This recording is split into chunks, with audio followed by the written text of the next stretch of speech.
แท่นเฉพาะในมังออกแล้วมันเป็นได้ไงตอนเด้ไม่มันสิใช้ได้อีกบ่บัดนี้ป้ายันใช้บ่ได้ได้อยู่แต่ว่ามันบ่งามค่อยว่าต่อต้นยังเป็นชวนเล็กชมหน่อยหั่นแหล้วอืได้อยู่อันนี้แต่ว่ามันบ่งามปะแต่เอ้ยโอ้ยประวอนว่าอย่างน้อว่าในทั้งน่ะยิงได้ประวอนบ่แม่นแนวนั้นครั้งนี้ก่อนแล้วสิไปเล่นน้ำอยู่โดยปาตอเดี๋ยวอันนี้เรื่องไม้นี่สิคุยเบิ่งกับเอ้ยจุลี่เบิ่งก่อนเด้อตัวนี้เรื่องไม้ฮาวนี่สิให้เล่มเอาตัวเก่าบ่หรือว่าสิให้สร้างไม้เด้อทางต่อเด้อได้ยินบ่นี่เรื่องไม้นี่ค่อยสิคุยกับเอ้ยจุลี่เบิ่งก่อนเพิ่นสิให้เปลี่ยนไม้บ่หรือว่าสิเอาตัวเก่าบ่นะเพราะว่ามันคืออันอีลอนคอนแคนแบบนี้สิดอกมันใหญ่กว่าลูกติอย่าลืมกดติดตามเพื่อเป็นกำลังใจให้ผมด้วยนะครับทุกคนขอบคุณมากๆครับพี่น้องเอ้ยโดยมาหอดจอดถึงบ้านป้าแต้วมือนี้กาได้พี่น้องเอ้ยโตเจ้าแก้ได้บ่หาแนวมาตัดจุดออกเลยซื้อไม้เข้ามา3 โตว่าสิใช่แต่ส้นทั้งนั้นพี่เจ้าเอาลงเด้อปูนก็ได้เถอะแต่เจ้ามีแนวอยากเฮ็ดปูนเขาทิ่มแล้วเอาเต็งหัวไม้มาเลยตัวนั้นนะเพราะว่าเขาซื้อแต่ไม้เข้ามากับสีได้สี2 กระป๋องหาซื้อหั่นเวียดกับบ่มีสีก็ได้เลาะซื้อหั่นเขาบ่เรื่องหน้าเขาเว้าเอาอีก50,000ผมเอาเพื่อนวะโกงอีกว่าโกงอะไรเขาบ่เคยเห็นหน้าเขาจักว่าปกติมัน350,000นึงเด้เนาะตัวใหญ่อันนี้ตัดเลยลากลงเลยทั้งปูนนะดึงออกมาให้มันตกเปะเลย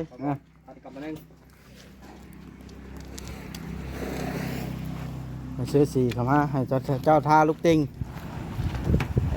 ดึงให้มันตกเปะเลยดึงกายชีวิตละดึงปุดบัดเดียวแล้วนะกายชีวิตละดึงปุดผู้เดียวเจ้านะ1 ช่องเดชะยอดขนาดนั้นโอเคสีอันนี้เอาสีดำ2 ปองทาลูกติงกันเด้อบัดมื้ออื่นถ้าเจ้าลุยรถหรือว่าว่างมื้อใดลุยรถทาเล่นจริงท่าจริงถึงตอกเนาะทาแล้วจากตอกก็ได้มันจะง่ายให้เจ้านั่งทารถเอาเลี้ยนกันไปสมมุติสิทาตากแดดไว้กลางเดินนะเลี้ยนเลยทาแล้วละปีนบาดนี้นะทาลายๆบัดเดียวแล้วบัดมันแห้งจังปีนทาด้านไม้ฮะนะทาลายๆไปบัดเดียวนะเพราะว่าเขาออกตากทาอยู่แล้วเด้ทาลายๆไปการมันแห้งเขามาพลิกบาดนี้ทาอีกด้านนึงให้มันทั่วครับนะโอ้คือตุ้ยแท้นี่ตุ้ยเป็นป้าเป็นยังว่างามโอ้ตงามมะลิว่ะลูกบักใหญ่ชมกับเจ้าอยากได้อลินี่เนาะโดยโอ้กะว่าเมื่อวานผมเอามาส่งโอ้ยถูกใจแม่ป้าก็มักแบบนี้กินแบบนี้จักลูกนี่ป้าแตว110ลูกโดยพอบ่บาทนะคือสิพออยู่โอ้ทักทายสบายดีป้าแตวมั่งที่เรียบร้อยบาทนี่เนาะโดยบ้าต่อตั้งเอาหลีอันนี้ค่อยยังไม่ได้เข้ามาวานี่มั่งเรียบร้อยละมั่งแล้วโดยเอ้าไม่มันอินล้นคอนแค้นเฉพาะในมั่งออกแล้วมันเป็นได้ไงตอนเด้ไม่มันสิใช้ได้อีกบ่บัดนี้ป้ายันใช้บ่ได้ได้อยู่แต่ว่ามันบ่งามค่อยว่าต่อต้นยังเป็นชวนเล็กชมหน่อยหั่นแหล้วได้อยู่อันนี้แต่ว่ามันบ่งามปะแต่เอ้ยโอ้ยประวอนว่าอย่างน้อว่าในทั้งน่ะยิงได้ประวอนบ่แม่นแนวนั้นครั้งนี้ก่อนแล้วสิไปเล่นน้ำอยู่โดยปาตอเดี๋ยวอันนี้เรื่องไม้นี่สิคุยเบิ่งกับเอ้ยจุลี่เบิ่งก่อนเด้อตัวนี้เรื่องไม้ฮาวนี่สิให้เล่มเอาตัวเก่าบ่หรือว่าสิให้สร้างไม้เด้อทางต่อเด้อได้ยินบ่นี่เรื่องไม้นี่ค่อยสิคุยกับเอ้ยจุลี่เบิ่งก่อนเพิ่นสิให้เปลี่ยนไม้บ่หรือว่าสิ เอาตัวเก่าบ่นะ โดย เพราะว่ามันคืออันอีลอนคอนแคนแบบนี้สิดอก มันใหญ่กว่าลูกติ่งเด้ มันระบบงามบ่ แม่ แม่นแล้วมันใหญ่กว่าขนาดไม้ชีเป็ดมันยังใหญ่กว่าสักหน่อยแล้วเขาต้อง อ๋อ ไม้ชีเป็ดไอ้ โดยเอ้ามีแต่ขอยสิไล่เบิ่งเงินแล้วสิปรึกษากับเอื้อยจุลิ โดย ซั่นนะ ไปนี้ โดยสบายดีโตมั่างมือใดนี่ช่างโตะ เมื่อวานนี่เด้ มั่างเดี๋ยวว่านี่พ่อ โดย อืม บ้างวานนี่กับเมื่อเช้านี้บ้างก็แล้วก็ โด แล้ว ยป้าคือนั่งอยู่น้ำกันเบิด3-4คนผู้สิสัมภาษณ์ในบัดนี้ ยังเดี๋ยวจะไม่จบคลิปก็ได้ ยังจบคลิปนะหากระ4นาทีเอาพี่น้องเลยอันนี้เนี่ยถึกใจแล้วสีตัวนี้เนาะ โดย เอาบาทนี่มีแต่ว่า มานี่ไม่ต่อ ใส่ล่ะสร้างท่อนะขอสิแนะนำนะ เก็บอันนี้ไม่ค่ะ เอาสาวยุยก็ออกมาบาทนี่ โดย เอาสำบายดีเบัดทุกคนแต่เป็นได้สาวยุยก็ออกมาเนี่ย ไข่ เป็นไข้ออกมาจากมือแล้ว เมื่อวานนี่ โอ้โดยไข้แน่แล้วบ่ไข้ ไข่แหน่นะ ไข้แน่ละ มันไข่วัดนะแต่ก็ไอ หยุดงาน โดย เพิ่นบ่ให้บ่ หัว แม่นหยังบ่งอดบ่หยังอันน่ะ บ่ให้ เอาเขาเวียกก่อนก็แต่ไว้ โดย ก็คือเคยเข้ามามื้อนี้ข่อยซื้อสีเข้ามา โดย แล้วก็มาถ่ายเบิ่งว่าสิเฮ็ดแนวใดแต่ว่าลูกดิ้งนี่ให้ทาสีดำ โอ้ยหมักกันเลย ฮะ ไอ้ป้าหมักไอ้ป้าถือใจ มักบ่ ไอ้ป้าโดยไอ้ป้าหมักโอ้ยใจแม่นเพิ่นเลือกสีให้งามเนาะจ้าตุยเจเอ้ย มักอลีหรือเว่าลิ้นเนี่ยเนี่ย หมักอลี โอ้ในใจอยากได้สีดำอยู่แล้ว โด ว่า สีด สีดำมันจะเข้ากันได้ เข้ากันกับผ้า ำ ตัว สี นี้ งา นะ มได้ เอา การจะมา เพิ่นเลือกมางามเนาะโอ้ยเพิ่นยังให้เพื่อนแม่ป้างาม ดู ไอ้ป้า เพิ่น ก็ ก็ มัก จนให้แล้วผู้อันเพื่อทั้งหลังคาแผ่นผ้าไม้ท้ายไม้เบิด ภาษาทสีซำนี้เพิ่น อยากให้ ก็ แม่ป้า มีเต็ก ได้เรือนงาม เบิ่งในหลังนั้นน่ะเห็นบ่ ใส่เก้าเท่าใส่หัว เพิ่นเฮ็ดให้คู่สิ้น โดย จนแดงต้องออกมางามเพิ่นจังยา โดย ยังสิเฮ็ดเฮือนครัวอยู่ได้อฮะ โดยได้ยินอยู่เพิ่นว่า ยังมียุดแค่นั้นเนาะ แม่น ยังน้ำเล่นอีก ถือว่าเพิ่นใจดีอีหลี โดย เนาะ โอ้ยเพิ่นใจดีแล้วเพิ่นเฮ็ดเรือนเฮ็ดซาน เจ้าก็ ผมให้แม่ป้าให้ญาติพี่น้อง ไม่มีทางรถ แม่ป้าก็ดีใจจังหวัดชาถูเด้อเจ้เอ้ยยกใส่เก้าเท่าใส่หัวขอให้เจ้อยู่ดีมีแฮงสุขกายสุขใจ เป็นผมโพผมให้ให้แม่ป้าค่ะ ไม่แล้วค่อยละว่ามันสิได้ท่ายเท่าแต่ทั้งบ่มีฮาวนั่นเราก็ได้ยินเดือจุลีว่าให้ใช้ตัวเก่าได้ฮาวมันนะ โดย มาเห็นแล้วก็คืออีล่นคอนแคนแบบนี้มันเป็นได้จังต่อ ไม่ต่อเด้ ถามสร้างก่อน ไม่เขาต่อแบบต่ออยู่กลางน้ำกับมีเลย อ๋อแบบ ไม่ต่อเอา ต่อกระติดกระต้อน แม่น อีย่างไม้กับใหญ่โพด ใหญ่ก็มันบูสื่อได้ไหม อ๋อโคตรโมงีฮะ แม่น ไม้นี่เบิ่งเด้อเขาสิไล่เบิ่งว่าคันสมมุติใช้ฮาวไม้จนเบิดนี่มันสิเบิดจักเส้นเด้อ โดย คือบ่หมดน้ำบาพักน้องป้อมในลูกเก็บแม่สิปลูกใหม่ เบิดอยู่13เส้นใส่ทอดแต่ทั้งเทิงกับทั้งล่าง โดย คันอยากให้งามสมบูรณ์เที่ยวค่อย 13 เซนเนาะโอ้โห ก็จะโทษถามเมื่อจุลี่ก่อนตัวนี้ โดย เนาะถ้าเกิดว่าเงินพอก็เอาอะนะ โดยแม่ป้าก็บ่นว่า ก็ ใน อ ใด ยากให้กันเห็ดแล้วอยากให้มันออกมาสมบูรณ์เนาะ โดย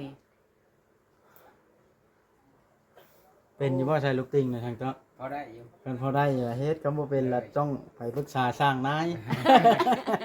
เดี๋ยวเฮือนลาจังใส่เองกันเด้หรือพ่อเราบ่ใส่ โอ้โหเลย ใส่เองแล้วที่เพิ่นใส่เองสร้างนี่แหละสร้างก็จ้างอันนี้ อ๋อ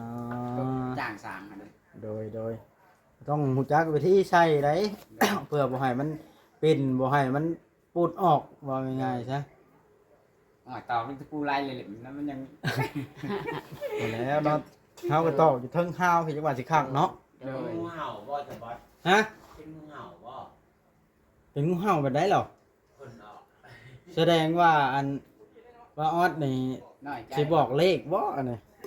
มันนี่เลขออกมื้อนั้นบอกบ่ถึงเลขยังมื้อนี้ป้าออด เด็กงู ว้าวไปโทษทีบกันว่าเลขงูเลยสิซื้อเลยนี่เนาะ งูเหลือม ก็งูเหลือมนั่นนะคือออกแล้วกินนี่ชาวเก่าเนาะ สักเก่าเรียน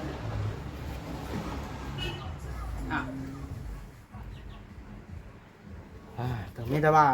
ว่างๆแล้วลงมือเฮ็ดรถเพราะว่าค่อยก็บ่ได้ค่อยเข้ามาคู่มือหันนะ โดย ค่อยเฮ็ดไปค่อยสิสร้างเครื่องมันเป็นฮาวนั่นล่ะเข้ามาให้เวียดเข้ามา โดย ได้เข้ามา3เซนแล้ว ต้องยัง10มันสิส่งอยู่บ่10เนาะ ส่งเลยส่ง 13เซนมันตกอยู่ล้านปลาย แมน มันโตละ95เด้กันชื่ออยู่โรงงานอยู่บ่องเขาเฮ็ดรถนะจังสิบ่แพงเนาะ ก็ราคาก็สิรุดก็เล่นกันประมาณบ่หลายดอก 4,000นี่แหละเนาะ สิกลัวอยู่ดอก มันเอาบ่อนเคยเอาแล้วเนาะ โดย เขาจะมาส่ง โด เฮาย ฮาวใหม่แล้วก็เป็นไปได้อยากให้กบมันงามๆหั่นนะ โดย ต่อก บอะไร แล้วทาสีดำ โดยโอ้ป้าดีใจแล้ว คือบ่ขอบประตูเจ้านะสีนี่คือบ่ คืออยู่ กันสมมุติทาสีดำตึบใส่สิคือบ่ คือได้ คือแล้ว ฮะ ตัด มันก็สิ่งตัวนี้มันตัดกันกับชีนี่ สีพาดึงตัดกับสีพาดิ สิทาบ่ ถ้าแล้วสีด สีดำฮาวนี่ได้ ำโดยมากแล้ว อันทาเจ้าต้องเอาสกอตมาติดอันไมเซล่าเซลล์แล้วก็อันไมเซล่าเซลล์ไว้สกอนได้ โอ้ เพื่อบ่ให้มันถึกอันเด้แบบเขาพ่นสีรถนี่นะ เพื่อบ่ให้มันไป ว่ามันเปื้อน เจ้า เนาะ สีนะอ้าวบ่ออนมาก็บ่ทักทายสบายดีจักดิ บ่ งอนไผเด้อนี่ งอนเจ้าแก่หลายใจ โอ้ เลือกสีให้แม่ป้างามโอ้แม่ป้าก็มักเต็มใจเพิ่นว่าสีดำโอ้ สีดำ งาม ค่อยสิอันชื่อเขามา2ป่องก่อน โดย ลองทาเบิ่ง พาเบิ่งสะกอนเผื่อมันพอกับมีเนาะ แม่น มันบ่พอ แต่ว่าทินเนอร์เบิดเจ้าต้องไปซื้อเอาน้ำมันเด้อเขาจะเอาเงินให้100,000 โอ้ย ไอ้จังก็ไปซื้อเอาน้ำมันมาก่อยเด้อเบิ่งก่อนเด้อมีเงินอยู่วะนี่ ฮะคือตีหายากใช้เงินในถุงนี่ เด็ดใจไปหน่อยไปใหญ่ ฮะ จะเหลือหน่อย นี่เด้ เก็บหลายๆเด้อลูกเอ้ยพักหาเก็บบ่ ซื้อได้บ่มันก็จะขาดได้อยู่ดอกเนาะ ได้อยู่ ปกติแล้วอ่ะจังก็ไปซื้อน้ำมันมาซะอันใช้เทนเนอร์ได้แทนเทนเนอร์เพราะว่าเทนเนอร์ค่อยหาซื้อบ่มีเงินหมด โดย เส้นหนึงไปซื้ออันนั้นก่อนเฮ้ยดีใจแล้วบาดนี้ลูกติ่งแล้วล่ะเนาะ ได้ ว่าเราบ่ฮู้ว่าลูกติ่งแล้วจนนั้นเมื่อคืนนี่บ่ค่อยจังได้เบิ่งคลิปนะจังเห็นคลิปลูกติ่งมา จะ ส่ง ได้จะเอามาส่งติ บอก บ่ได้ไอ้น้อยเนาะ โอ้ มือวานนี่บ่หรือมือซื้อ เรามาเอาไอ้ เพราะว่าบอกเราไว้คันแล้วแล้วให้เอามาส่งโลดนะ โด โอ้ ยชาวเทิดเลยยางมายางมาแม่ป้านอนนี่ลูกติงอันลูกติงสิเขาสิมาส่งลูกติงให้เจ้าได้แม่ป้าเอาให้สิมาส่งเอาเขาบอกน้อยแล้วว่ะเออ ว่าบอกเราไว้แล้วเงินก็ยังบ่ได้ไปจ่ายล่าซ้ำ โด แรงก็สิโอนให้เรา โดย กันจะหมดบ่มีเวลาไปเฮือนเราก็ได้โอนให้ก็ได้เนาะคิวโค้ดส่งให้ สาถูกเจเอ้ยเจจุลีเอ้ยเฮ็ดเฮือนเฮ็ดชานแม่ป้าเป็นโนโพห่มให้แม่ป้าเขาให้เจอยู่ดีมีแฮงเด้อ เพื่อนบ่มีเสา ให้อยู่กันยืนเด้อสาธุ เสามัน แม่ บ่ ป้า มี อยู่ เนาะ จะเก่าเท่าเชัว ดีใจหลายเนาะป้าแตว ใจหลายดีใจเพิ่นเฮ็ดให้จบให้งามมาลียังว่า ได้ฮอตสีเพิ่นสุดท้าย โดยแต่ ทีแรกว่าสิได้แต่เครื่องมุง โดยได้เมื่อเพิ่นเฮ็ดให้จบให้งามเฮ็ดให้เป็นหงโพไม้ให้แม่ป้า ลูกติ่งกับท่าสีดำมันเลยเนาะ ใจ สีดำหมดเลย เออ การทาสีดำนี่เจ้าคอยบอกให้เลียนหลายๆแล้วเลาะทา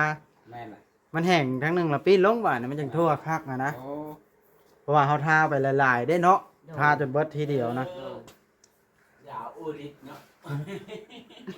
โอ้ยสั่งพอออนได้บานเด้เว้าหยังเด้อนี่ฮะไปไปบ่ บ่ ไปนอนโรงแรมกันค่อยไป บ่ ขึ้นรถค่อยนี่ค่อยสิพาไปนี่ บ่ใส่ ฮะโอ้เอาบ่ออดขึ้นรถไปน้ำได้ บ่ เอาไปปล่อ ไป ย หลอนไปหลอน ฮ บ่อยาก เจ้าหน่อยแขก อินบ่โบลี่ มาเข้าป้อมมาเด็ก บ่อยาก เรื่อง งำ ข้าวป้อมคือบ่เอา คือโปรแกรมให้ แต่เฮามีอยู่ บ่อยากคำกับว่าใส่ กลางคืนจะนอนกับใครล่ะจะ เอ้ย ฮะ กะเทยอกหัก ติดลิขสิทธิ์ จะ ป่านนะ มาฮู้จัก เรื่องนี้บริคิดที่หลังนะ ไปเมื่อโอบ่จบคลิปไปจ้ะ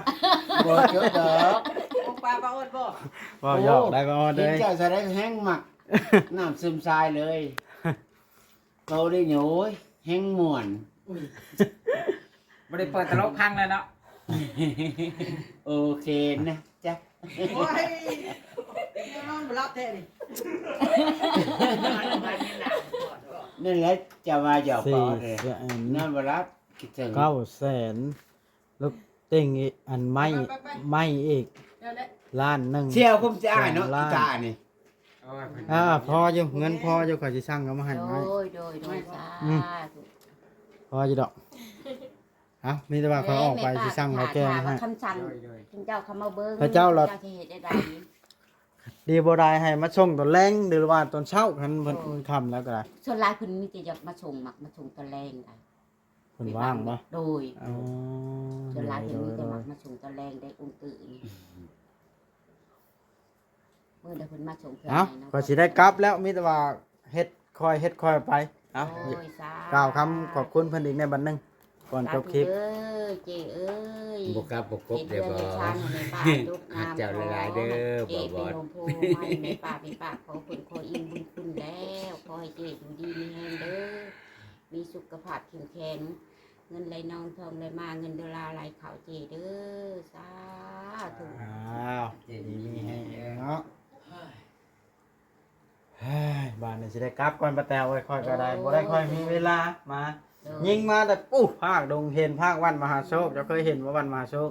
โอ้ บ่ ย เว้าตัวนี้ค่ะไปฮอดชายแดนในป่า อ่า ชายแดนเวียดนามเคยไปอยู่แล้วฮอดที่ ไกลเติบค่อยมามันเมื่อย วัดมหาโชคก็ไปช่องสำลบแหละ โอ้ ขี่รถจักรได้ไปกำลัง ระ ไป เบา โดย อยู่ โดย หมดแล้ว ฮะสั้นๆกาจังใดกาอยู่ดีมีแห้งเด้อกลับก่อน เป็นสะพานบุญให้ไปป่า ไม่ยังปะออน อย่าจะบ่มีแห้งเหยียบเอง มีโยมมีมันมาเบียดไปเบียนคองให้มีแต่ความสุขความเจริญ โอ้ยเบาลิเอ้ย งามแท้ ครับแล้วบ้านนี่ บ้านสีด จะเจ็บสันหลัง เจ็บบ่ เขาก็ยังเคยปวด ไปกับเขาอีกต้มโล อ๋อก นี่ ครับก่อน หน้ากัดหนู พี่น้องไอ้บ้านนี่ฮะจังใดก็ทางบวัดกา คิดให้พอดีแม่เศร้าโลด ก็ขอบคุณขอบคุณขอบคุณขอมกใจทางเอ้ยจุลี่หลายๆเด้อเนาะที่มอบหน้าที่ภารกิจให้บวัดเป็นสะพานบุญเนาะสีก็ซื้อเข้ามาแล้วสองกล้องพี่น้องไอ้ ให้หมูแก้ให้ ห้านเวียดนี่แหละมันบ่มีว่างเคยซื้อในห้านเวียดน่ะเลยเฮาซื้ออยู่ห้านอื่นปกติห้านเวียดมันสิตกอยู่350,000แต่ว่าเฮาไปซื้อห้านอื่น400,000พี่น้องเอ้ยจักสิว่าแนวใดล่ะมีก็ได้เฮาสิซื้อแต่ไม้ห้านเวียดโอเคพี่น้องเอ้ยจังไดก็คลิปนี้สิขอจบทำนี้แล้วเนาะเฮาก็เอาเงินให้ช่างโตไปซื้อซินเนอร์แล้วก็ครับอันนั่นแน่ครับอันแปรงแน่เฮาบ่ได้ซื้อแปรงเข้ามาแปรงทาสีนะเนาะเอาโอเคมานี่สิกลับก่อนพี่น้องไอ้บาทนะเป็นค่ำแล้วมาแต่ไปส่งยายหมดกับพ่อจ้อยเด้สะไปบ่ไกลๆยิงลงมาอีกก็อันนั้นยางมาต่อยเต้นใช่จักสิล่างออกไปใดเนาะบาทนะ มีหมด รถก็ได้ มีหมด ครับก่อนเด้อบาทนี่สบายดีครับกัน มีโชคมีลาภ ใกล้บ่ได้